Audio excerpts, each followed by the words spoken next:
Present arms! Forward there, arms!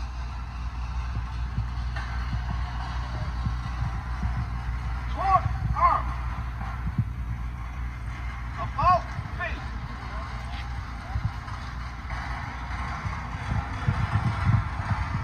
Please remain standing for the land acknowledgements by Ivan Sam. Forward there, arms!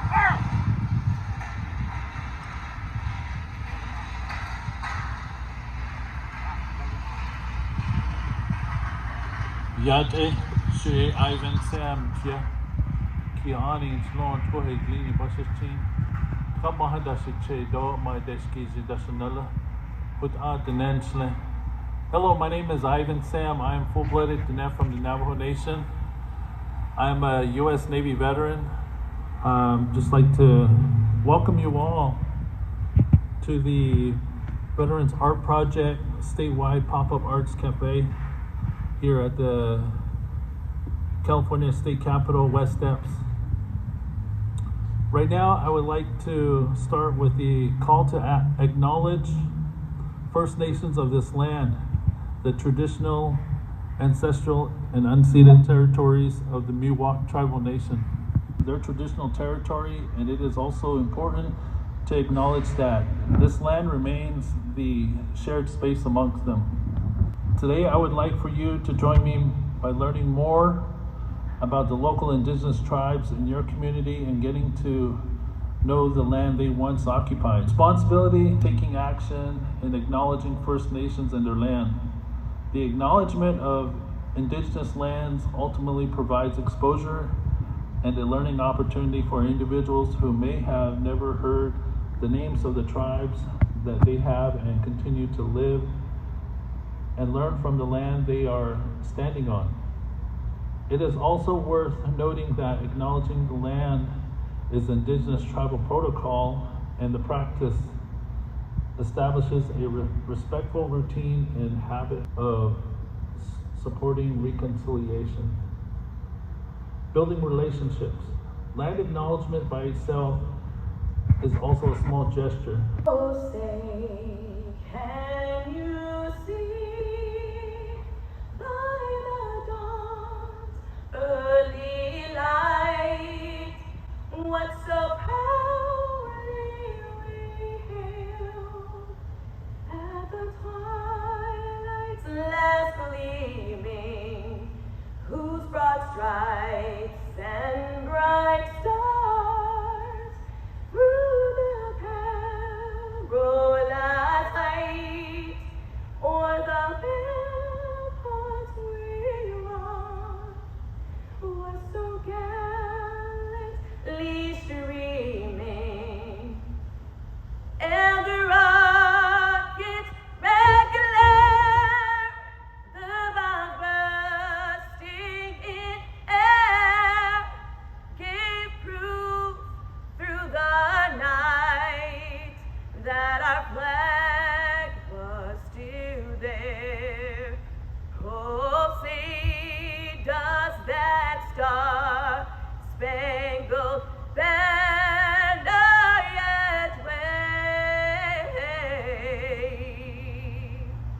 o'er the land of the free and the home of the brave?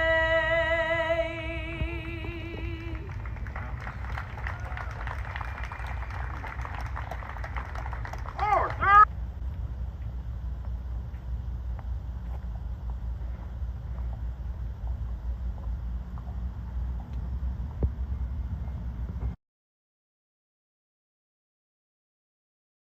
Hi everyone, I'm Darron Devillez. I'm the Master of Ceremonies for these community pop-up art cafes. I am the Master of Ceremony speaker for VetArt. We have been funded by the Mental Health Services Oversight and Accountability Commission. It's a California state agency. They gave us a grant to do this for 3 years. We are on year 2. Year 1 was all virtual because of COVID, and now finally we're winding down year 2. And we always end up at the state capitol at the end of our events. And they're just phenomenal. If you're a veteran, if you know a veteran, please come out and support our cause. We want to get to all 58 counties. We've been to 11. Got a long way to go. But thank you for your continued support, and please come out and join us one day. And I told my therapist, if you give me a bunch of drugs, I'm gonna abuse them. I'm gonna be back in the same old rut I was in before. I'm either gonna use them, I'm gonna sell them, or I'm gonna do something. So my therapist literally brought a box of crayons and some construction paper, and I felt like I was in 5th grade all over again. I made my little Thanksgiving turkey. I'm no Picasso, but we tried different things. We tried ceramics, woodworking, storytelling, music, all these different forms of art as a healing modality for me. Once I got out of a men's recovery program specifically designed for veterans and doing quite well, I decided to go back to school at 52 years old. And that's where I met Al Ventura. Al, can you raise your hand, please? I worked for Al Ventura in the ceramics department. And that's where I met Steve Dilley. Steve Dilley, raise your hand. Steve had an after-school program working with the arts and veterans. And I thought, oh great, I'm just gonna treat it like an extension of my therapy. Now, to cut a long story short, today I'm a communication professor at 5 different colleges in San Diego County. I have 15 years of sobriety. I have never once taken the medications. I still deal with my symptoms. But this is my next phase of therapy, to be here with you all and to tell my story. I invite you all to walk through, see all the art, and notice it's the beginning of someone's story. That's what it was like for me. I kept silent for so many years. Until I finally learned by creating, I could tell my story. But don't take my word for it. We have a very special guest, a professional in the field of art therapy, Miss Jill Brannigan. Jill, can you come up to the stage and say a few words? All right, so I'm Jill Brannigan, and I'm an art therapist that works at VetArt, and I'm going to give you a little bit about my background and how I got to this place. But before I do, I just want to mention that this happens to be the first ever Art Therapy Week of Civic Engagement, which commemorates the contributions of art therapists in the state of California.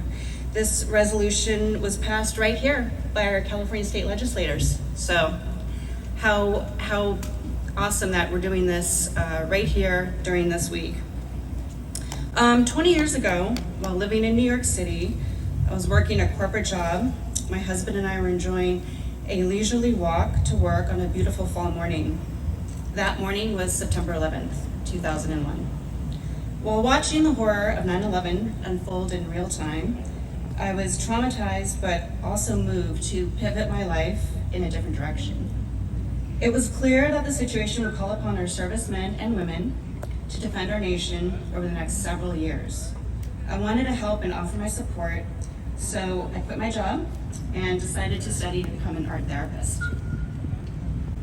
It's been a long journey in my career to get here, but hearing the experiences of our military veterans, watching their openness to learning and creating their own narrative through art rewards me every day. At VetArt, I facilitate a safe space for self-expression, as well as helping create a new sense of community among our veterans.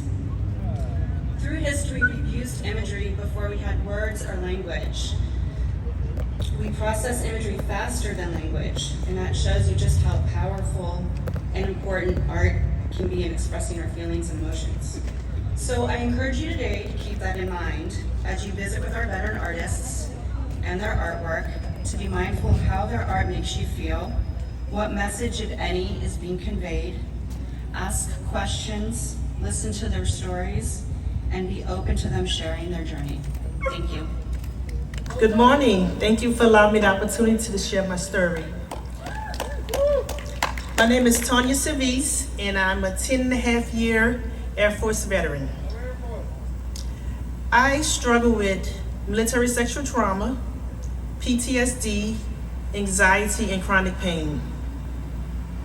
Unfortunately, I suffered in silence with chronic pain because I was told my pain wasn't valuable. I was told, get over it, get back to work.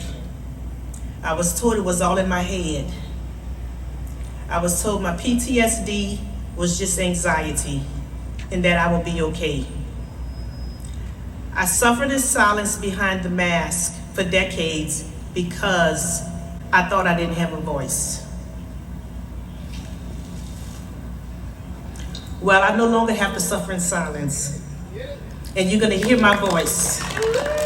And you're gonna hear it loud. I took prescription pills because that's what the VA said I had to do. That's what the military said I had to do. And that didn't help. So I took alcohol with the pills. Thank God my season wasn't up. I attempted suicide twice, and that didn't do it. That's because I had a story to tell. So I got involved in art. I had to find a way to not just exist, but to live. Unfortunately, when you use other things, all you're really doing is just masking the pain, because the pain is still there. I'm in pain right now, but I have a choice. I can control my journey. I can control my path. Not the pills, not the drugs. But with art, it helps me take out what's really in my heart and process it in my head. And then I get to express it with my hands. Whether it's with ceramics, whether it's painting, whether it's my leather work, or whether it's my storytelling, I get to choose. Healing is a journey.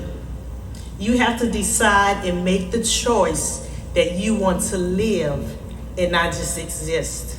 Greetings, everyone. I'm Tony LoBue. I'm founder and director of Arts for Veterans.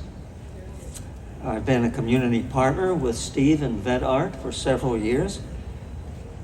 And I feel blessed to be here with him again in another pop-up. So before I do my thing, I invite everybody to give a round of applause to Steve and VetArt and all the other veteran artists who showed up to participate. Testimonial brief because I only have 5 minutes to do about 2 hours worth of sharing. I've got 2 spoken words with you and an invitation. So let me invite you to come to exhibit space number 1 on the corner over there across the street and read this article that was published in the Union Tribune in 2015. And it gives you my backstory and a lot of my testimonial. But I do want to add this. I've heard a lot of fabulous testimonies, and I need to add these considerations. One is moral injury. Now, I served for 6 years in 3 different ways, from 1964 to 1970 in the middle of the Vietnam War. Some of you might have heard of that conflict. And not only did we kill over 2 million people, but we didn't have the great welcome home that the World War II vets had. In fact, we had what I've nicknamed the Great Unwelcome Home. In addition, that was followed by the Vietnam Syndrome, which you can Google and learn about. So we didn't come home to cheers, we came home to jeers. And to keep it short, I invite you to visit with me. And if you invite me and the other Vietnam veterans home, I'll give you a free digital copy of my book, Poetry. I'm a writer, and I know this isn't a poetry event, but I'm here to share with you a poem from my 4th book. I was 10 years in the Navy, and we struck out on a normal cruise and then found out that the USS Ranger was being called to the Gulf. I knew so little about politics at that time that I had no idea what was going on. But the things that I brought back with me, I would not normally think were PTSD. But here's an event that makes me wonder. It's entitled Veterans of Foreign Wars. Driving a street whose name is lost to this crippling narrative, I spot my brother stumbling hot-spit gravel, drunk on another Sacramento heat wave. Lost in the needle song, I was too stupid, too soft, too something to protect him from. Don't blame me. It was my car that hopped 2 yellow lines and an angry crescent, switching lanes like channels, like a dog rushing to heel at the feet of a lost master. Temples of dust rose from the ditch. I flung the door open, my heart wedged beneath my seatbelt, fluttering like a fat moth in my chest.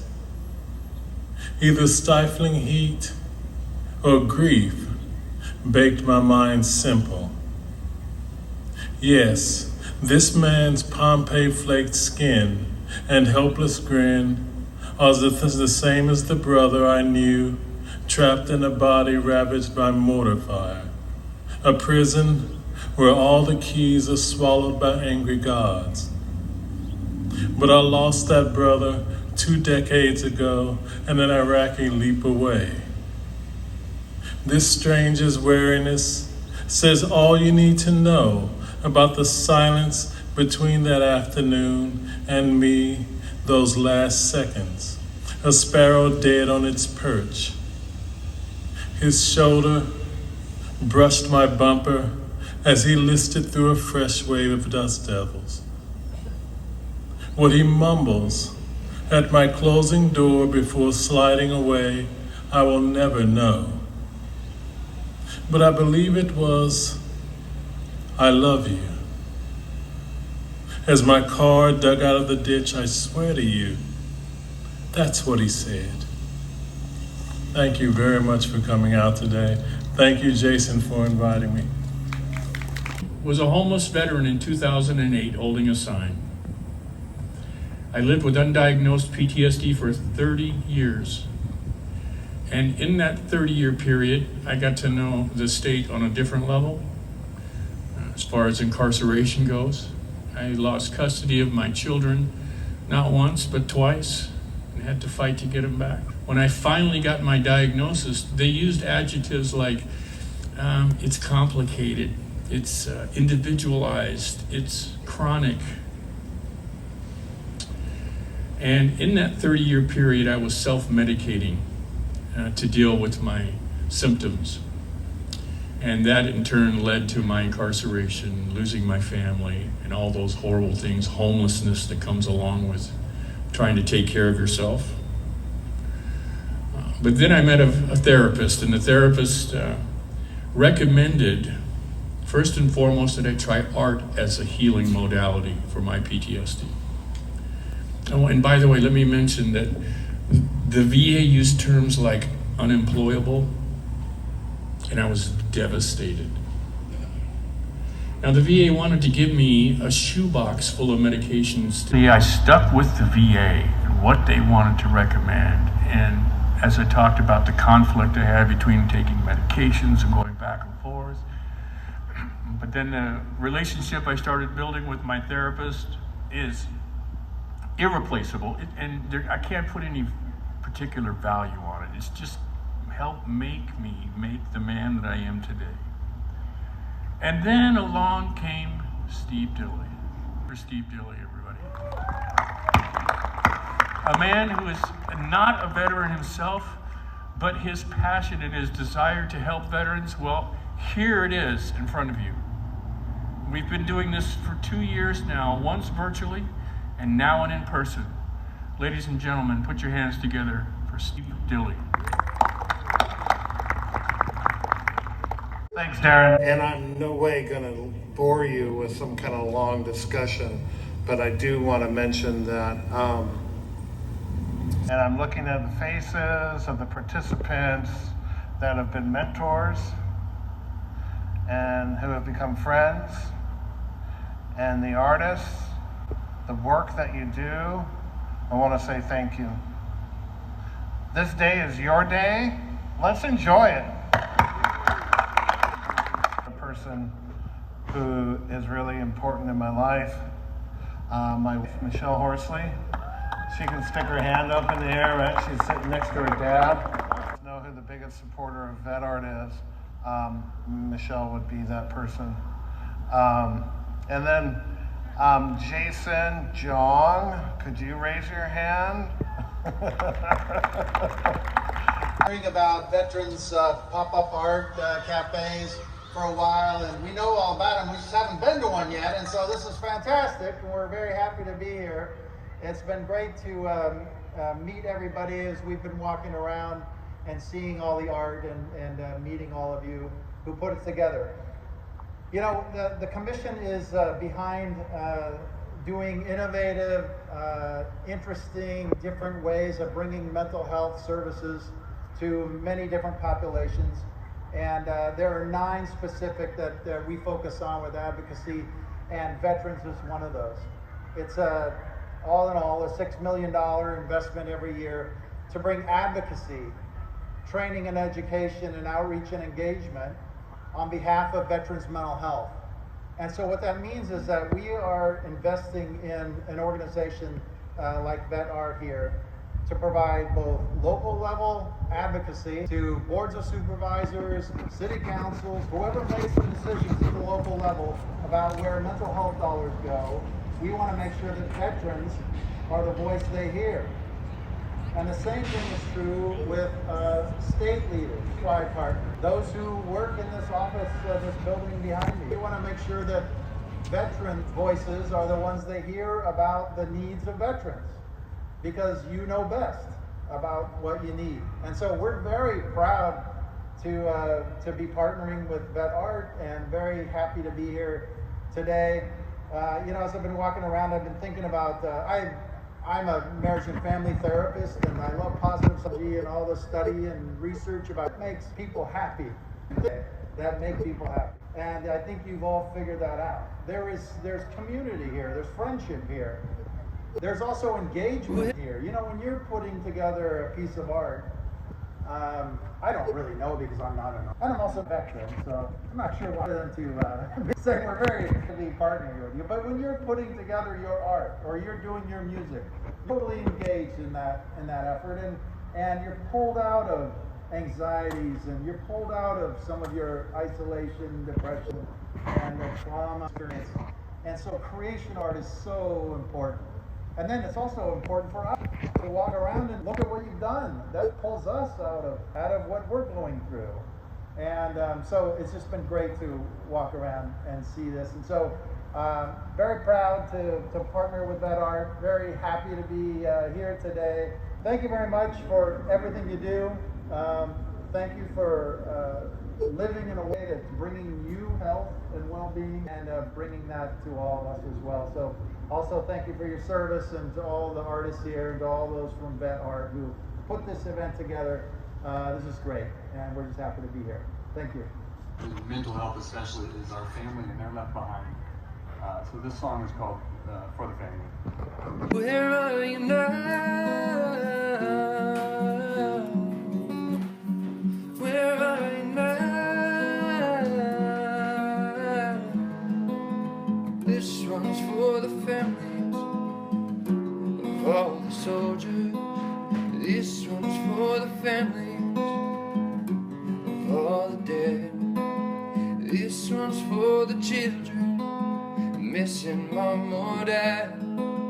This one's for the mourning, the weeping and the mad.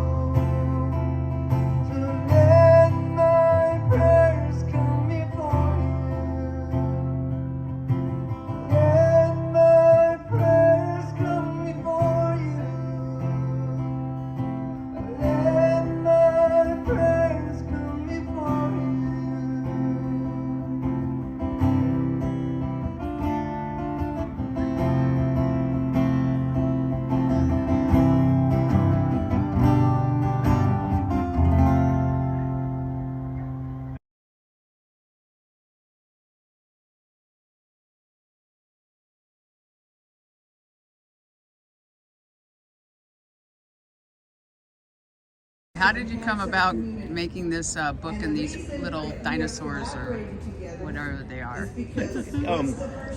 So when I first started out, I would mostly sculpt a ton of dragons, and I would hand do like every single scale individually, and they're very intricate. So I'd take months, and there'd be one piece. So I decided I kind of wanted to simplify what my sculpting, so I could reproduce them. So, one sculpt gives you countless pieces. And the dragons are kind of an homage to my son, who was born year of the dragon. So that's why I did this. And Baby Fats is kind of modeled after a big one-of-a-kind piece I did that was called Fatso. So this is Baby Fatso or Baby Fats. And it also sounds like Boba Fett, which is one of my favorite Star Wars characters. But I'd say about a year into it, I was asked to write a paragraph for the back of the packaging. And I just sat down and wrote for like 2 minutes and said, I'm done. They all laughed at me, and I was like, well, read it and see how far off I am. I really am done. They're all, don't change a word, this is perfect. And so I said right then, maybe I should write a book. And for about 2 years, it was in my brain. And when I finally sat down and wrote it, it took me 20 minutes to write it out. So I say it took me 2 years and 20 minutes. And then it took a few hours to design it, do the storyboard, or probably more than a few hours, to change the wording a little bit, because I want it to be simple. I want it to be a beginning reader. Armature or anything, I just sort of sculpted. In fact, I sculpted an egg, and then I started building off the egg. Wow. Just because I kind of wanted to. I know it's weird. It's not like like the way they academically tell you to do it, but nothing I do is like that. I've never taken lessons or anything. But most of the stuff I'm sculpting on a can, or I do a lot of work with the vinyl art toys and stuff, and a lot of that you sculpt on the toy. Or if I see a juice bottle I like in the store, even if the juice looks disgusting, I'll buy it so I can sculpt on that bottle. It's just this thing I have in my brain, but this is from scratch. So what did you start with? Like a balloon underneath, or any sort of ball underneath? Or yeah, I just put like a little. It was like a mini styrofoam head, but without the eyes and all that stuff. It was basically a ball with a neck. Yeah. And I just coated it with aluminum foil, and basically did up to here, and then once I had enough that I could build off of it, took it off. And remarkable. Thank you. I love it. Reginald Green, this is my art. I started working with clay during COVID. I was doing the bronze casting of other veterans, and facility closed down, so I started working with clay, and this is what I came up with. It's beautiful. Thank you. We got Adam and Eve, so there's Adam. On the other side, we got Eve. And then we got the snake, and we got the apple there. I mean, this is still the only hard part. Have you always been an artist? You growl. I think I was always an artist, but I didn't really realize I was an artist until about a year and a half ago. So you've only been doing this for a year and a half?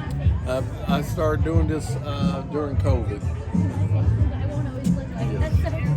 Mask that I made, and had it put on a t-shirt. That's one of my first masks that I made.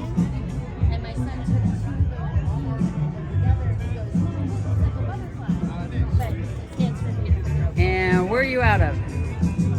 I'm in San Diego, California. The studio that I work out of is in Vista, California, at VetArt Studio. Right on. How long have you been with VetArt? I volunteered with them for a year and a half. I got hired in 2018 and worked with them for a couple of years, and then COVID hit. So whenever we start getting some more classes again, I'll be working with them again. Right on. Okay, we're here with, he's going to tell a little bit about his story and why he throws pots. But that's correct. I don't know. Sure. Yeah, my name is Ehren Toole. I'm a Marine Corps vet, 91 Gulf War, and took the GI Bill just took classes based on people I respected and kind of found a community in clay. I've been giving cups away since 2001. So I've made and given away about 25,000 since then. And what's the concept or feeling that you have giving away these cups and so many of them?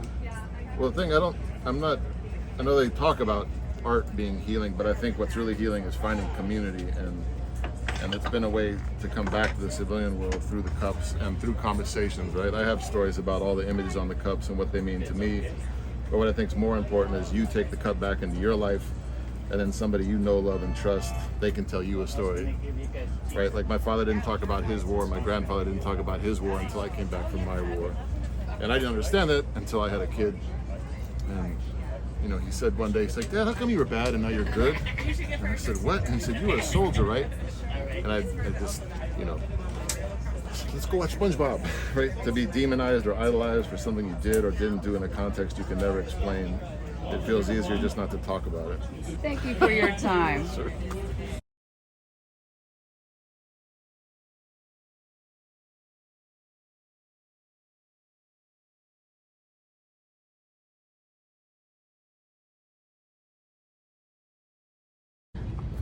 Hello, my name is Omar Columbus, and I'm an Air Force veteran. I served with deployments for Operation Iraqi Freedom and Enduring Freedom. That's one of my poems? Okay. And I'm going to present to you today my poem, Camouflaged Heart.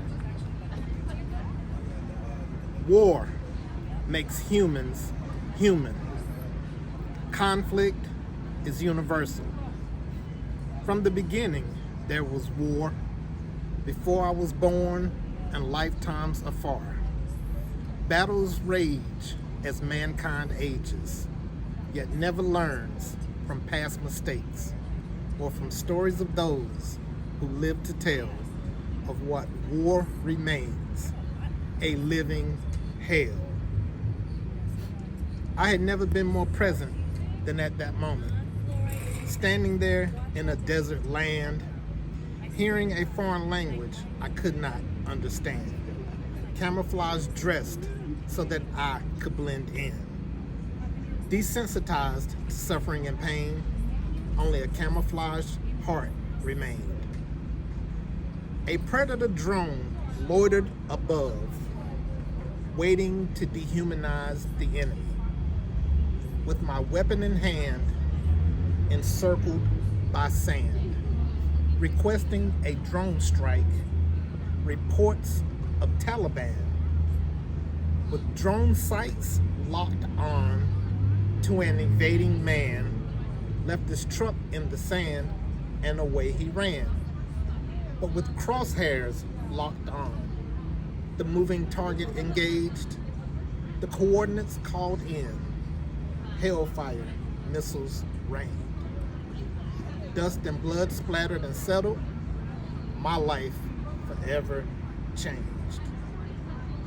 You see, it's the things you can't see that hurt me the most. Only a camouflaged heart remained. I'm no longer a warrior, now a veteran, seeking renewal and transitioning to peace. Still, dreams of war knock at my door. I try not to let them in. They invade, they conquer, they win. The guilt that comes from surviving, isolating. Comrades did not make it back alive. Hyperventilating. My nightmares evolve into daymares. No one sees, no one cares. What I've experienced, what I've done. I was once an asset, now a liability. Medicate the veteran, keep him numb. In a country broken into pieces, currently, I see no peace. I'm constantly worried about mankind because the next man may not be kind. I deployed in defense of a nation, returned home to unemployment and discrimination. And for walking while black, I've been stopped and frisked, racial profiling, the determination. I went from military to civilian, lost in translation, my world flipped upside down, forced reintegration. Prior discipline to post-stressed with deteriorated motivation, as I watched elected officials disrespect our veteran services, oh, the ultimate humiliation. And after 12 years of honorable service, I wake up daily, a black man in America, feeling nervous. And yes, I'm still in pain. You just can't see it. Only a camouflaged heart remains. Thank you. Hello, my name is Hernandez and I'm a U.S. Navy veteran. I'm actually still in the Navy Reserves. I've been in for 18 years and I'm a Navy chief. What do you do in the Navy? I do logistics, but right now I'm actually attached to a medical unit. So go figure, right? Like needs of the Navy. Carolina, this dress is a work of art. Can you tell us how you made this? What inspired you to make this stunning dress? I wanted to create something that it was out of the ordinary, and as you can see, I utilized bubble wrap, right? I wanted to show some texture, I wanted to show some dimension and some shape, so I utilized bubble wrap as well as plastic, and I put it together on top of a layer of upholstery fabric underneath to kind of make it heavy duty, and then I used gold paint to spray paint it to kind of give it some like goddess looking coloring. So one of the issues that a lot of veterans like myself encounter, right, when we go on deployments, we come back and we feel like everybody changed, but the reality is we changed, right? Things are not the same as, you know, before we left. And I feel like that could be stressful, and sometimes we don't know how to transition out of the military, and you know, we go get jobs and we don't last because we just don't know how to cope and how to adapt to a new lifestyle. So I feel like art has been a way for myself and many artists, many veterans, to find a way to balance that, right? Like an outlet to decompress, to use it as a way to remove the stressors, not to get rid of them, but to kind of put them to the side a little bit and create. And I feel like by creating, it kind of like keep us going, keep us motivated, and also keep us entertained, right? Because you make something and you're like, oh my God, I'm proud of my masterpiece. And you know, I get to be happy by seeing my artwork and also sharing with the community and our veterans like myself are doing, that they can also do themselves to decompress, to deal with any issues they might have, like PTSD, depression, anxiety.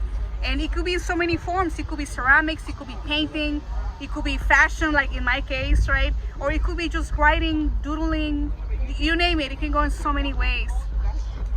Carolina, can you tell us a little bit about how you got involved in the VetArt.org organization? Sure. So actually today I'm one of the artists showcasing here in Sacramento, and as you can see, I brought one of my dresses made out of bubble wrap. I also did an event with VetArt on board the USS Iowa where I made dresses for that specific event because I wanted to show some texture, and they're actually right here. I wanted to show some kind of like creative art in just fashion. So I made 3 dresses for that event, one out of bubble wrap, one with balloons, and then another one with pom-poms. And they were all red with headpieces, and it was an incredible event. So I'm very happy to be one of the artists showcasing today and to show the world how diverse art is and how veterans incorporate art in the things that we do. Great. And can you tell us how becoming an artist has helped you cope with any trauma you may have experienced because of your military service? Yes. Well, I'm a fashion designer, and for me, sewing has been a way for me to decompress, like when I'm stressed and when I'm overwhelmed, right?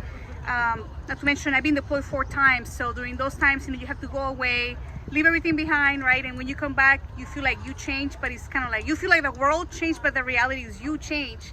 So I remember sewing, it was kind of like my way to kind of like decompress, zone out a little bit, and kind of find the solutions to problems, and also to stay sane, you know, to stay alert and to stay motivated.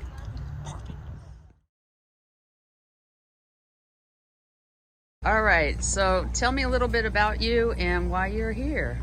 My name is Rachelle Steele. I'm a fine art photographer. I'm a Navy veteran. I was in for 9 years, and I'm here with VetArt showing my work today at the Capitol to kind of just bring camaraderie, bring artists together, also just kind of like show the benefits and the beauty of art and what it can do for veterans as they're maybe kind of struggling to get their feet underneath them after their service, and a beautiful way to work through anything that problems that are common for veterans. So how has it helped you? This has helped me immensely, actually, specifically with my PTSD and kind of training my brain to work in a different way. And for me, art specifically, it creates different pathways in your brain than your normal way of thinking. So the more you do that, the more these new bridges are created, and it just kind of brings your brain back to life in a good way and sending positive signals and all that good stuff. So kind of like to get crazy with my art because it makes me feel really good. And I think that it makes all of us feel good to do art and to share it. Right on. Thank you for your time. Thank you. Tell me what about you do. Okay, so the Veteran Art Institute is a place where veterans can show their art online, sell their art, and also have a sense of community with other artists who are veterans. The idea is to help veterans heal from PTSD, and or if they don't have PTSD, just be able to share their art in community as they had community in the service with their corpsmen. Right on. Well, I'm Bruce Fennigkoh. I'm here with the Veterans Art Project, and 10 years ago I retired from the military. Couldn't find a job at the time and decided to go back to school, got my MBA. But while I was getting my MBA, I said, I got this art stuff that I'm doing, woodworking, but I want to add more to it. Got the MBA, and it taught me that turning my hobby into a business was not really feasible, and still enjoy it. So I moved on, but while I was going to school, I met an instructor who later on introduced me to the Veterans Art Project. I got to start being a participant there. The very first day I went in, we made something. I thought I was just going to a workshop, so I dressed up as if I'm going to go listen to something. I got messy that day, but stuff gets washed. After that, things led on. I've been with the Veterans Art Project now for 4 years. I went from a participant to volunteering, and now occasionally I even struck on how to do glass casting. This mushroom is made out of glass.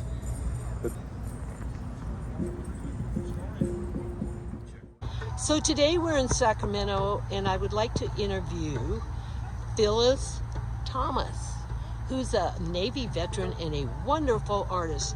So Phyllis, can you tell me about some of this beautiful artwork you have here, and what inspired you to become an artist? First of all, welcome to Vibrant Nature and Universe Sensations. All my life I love to celebrate nature. I was amazed with its marvel, its amazement, and its interesting thing ever since I was 7. I used to paint little butterflies after I catch them. My mom noticed I scarred up her beautiful armoire and discovered art was my calling. And since then, I incorporated in the Navy, setting people's mind at ease during these intense transactions and deadlines that are due. And so in between those deadlines, and as we're getting the projects done, I would have my fellow shipmates to get into art and get into the relaxed therapy only art can give. And so these are called fabric art that are derived from the images of like this reproduction here, which is called love. Love is from original works, is the foundation of love. The air and water supports the life of love.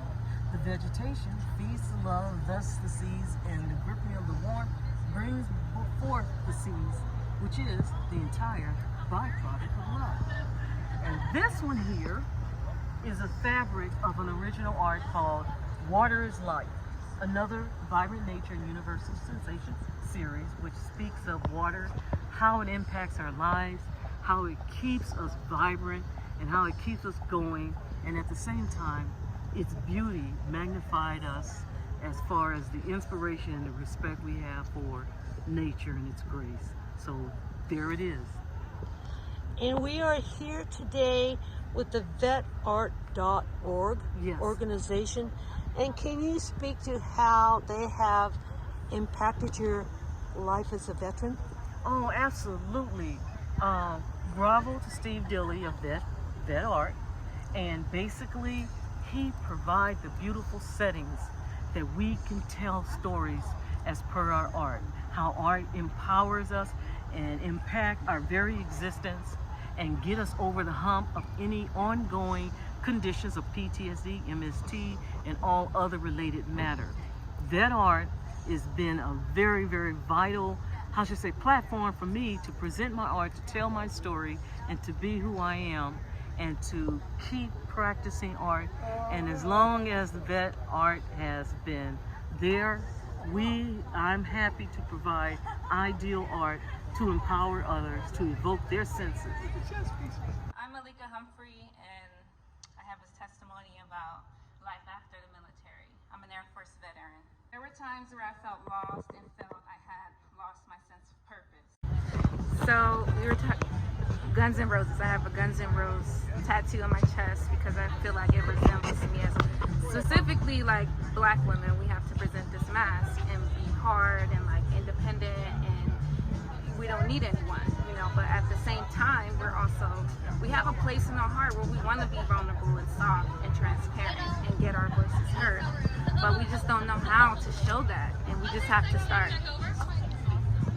So like you're saying, like enough of, have I had enough of you telling me that my voice doesn't matter, you telling me that it's okay, get on with it.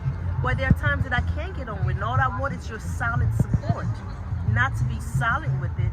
And I also like roses because even though they have thorns, and I'm gonna get pricked, I have gotten pricked in life, but the good thing about a rose is at going towards the top is that rose petals that's opening and blossoming up so I can be the best that I can be.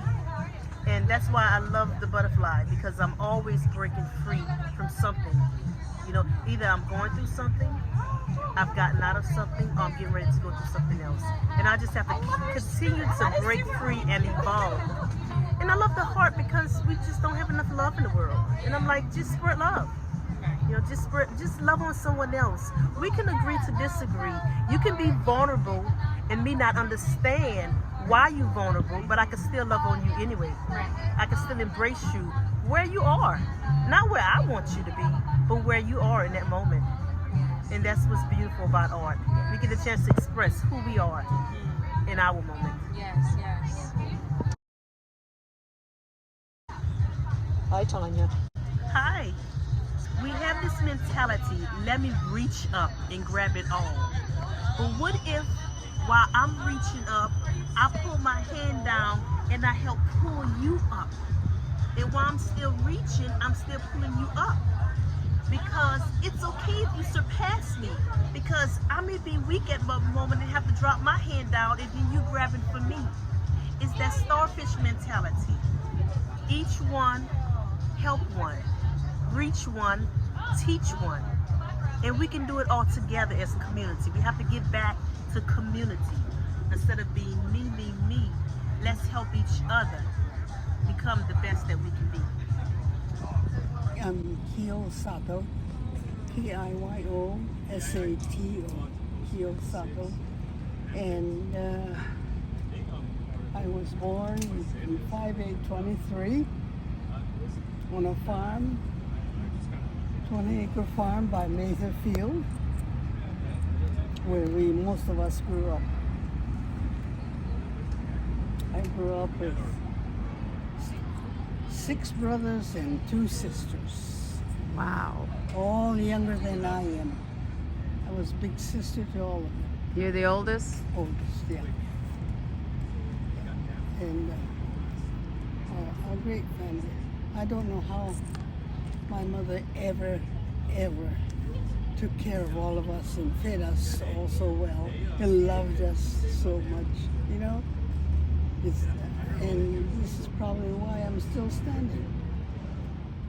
How did you get involved with this organization?